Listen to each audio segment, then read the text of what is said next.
साल पहले एक संगठन का जन्म हुआ, राष्ट्रीय स्वयंसेवक संघ।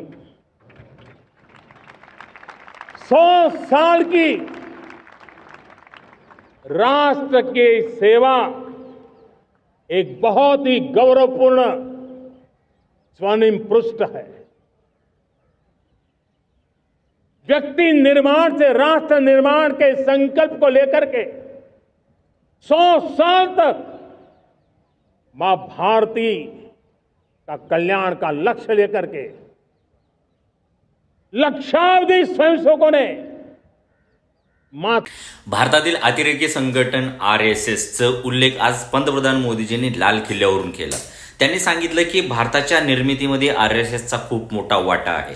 प्रथमतः मी नरेंद्र मोदीजीच्या ह्या गोष्टीचं खंडन करतो की राष्ट्र निर्मितीमध्ये RSSचा तीळ मात्र सुद्धा वाटा नाही किंवा त्यांची हिस्सेदारी नाही। कारण भारत स्वातंत्र्याच्या आधीपासून हे लोक भारताला गुलाम ठेवण्यासाठी कायमचे प्रयत्न करत होते। हे लोक इंग्रजांचे हस्तक होते, हे लोक इंग्रजाच्या पेन्शनवरती जगत होते, हे लोक भारत स्वातंत्र्य लढ्याला मोडून काढण्यासाठी इंग्रजांची मुखबिरी करत होते। ह्या लोकांनी कित्येक स्वतंत्रवीर इंग्रजांना पकडून दिलेले आहेत। हे लोक भारतीय स्वतंत्र लढ्यातून बाजूला निघालेले आहेत। त्याच्यानंतर भारतामध्ये जेवढे काही बॉम्बस्फोट चालले झालेले आहेत, कुठं ना कुठं RSSची लिंक लागते। मग करकरेंना काय मारायची वेळ आली? करकरे जे 3 लॅपटॉप उघडलेले होते, ह्यांचे भेटलेले होते, त्याच्यामध्ये RSS हे पूर्णपणे अतिरेकी संघटना आहे हे सिद्ध झालं होतं। म्हणून करकरेंना मारण्याची वेळ आली यांना, कारण हे अतिरेकी संघटनेचे सदस्य आज लाल किल्ल्यावरून राष्ट्र निर्मितीमध्ये यांचं योगदान आहे म्हणून सांगतात। तर मित्रांनो, आता समजून घ्यायची वेळ आलेली आहे।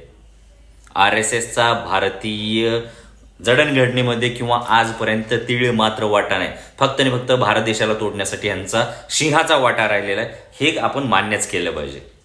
धन्यवाद।